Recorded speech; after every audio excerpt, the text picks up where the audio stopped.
Vous aviez écrit « À l'enterrement de Malraux, on avait mis un chat près du cercueil. À celui de Defer, c'était un chapeau. Moi, je voudrais un crayon. Un crayon. Un simple crayon. Le crayon des enchantements. »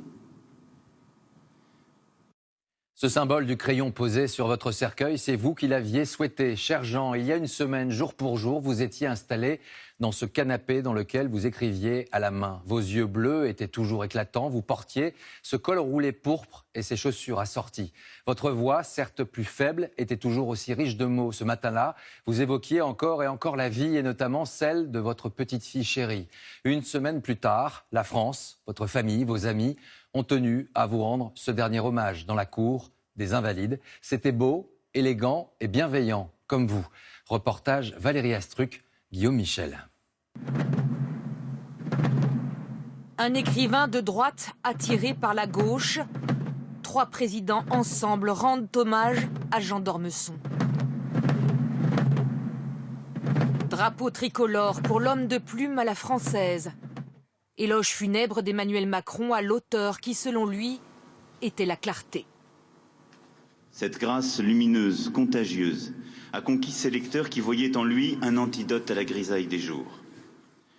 Jean d'Ormesson fut ce long été auquel, pendant des décennies, nous nous sommes chauffés avec gourmandise et gratitude.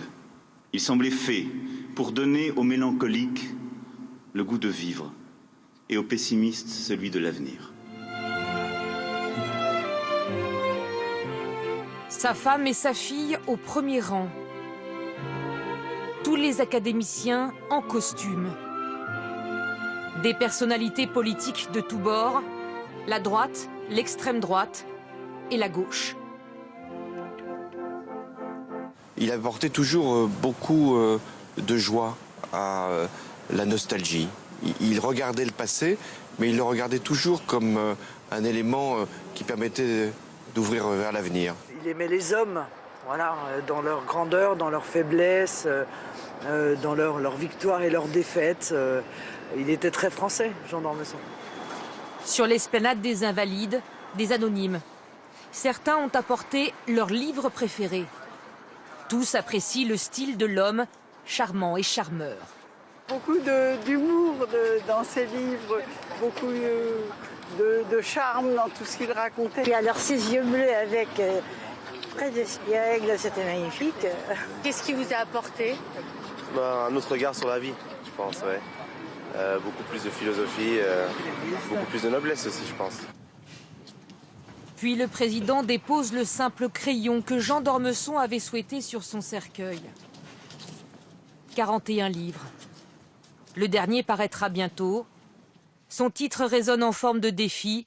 Dis-moi, je vis encore.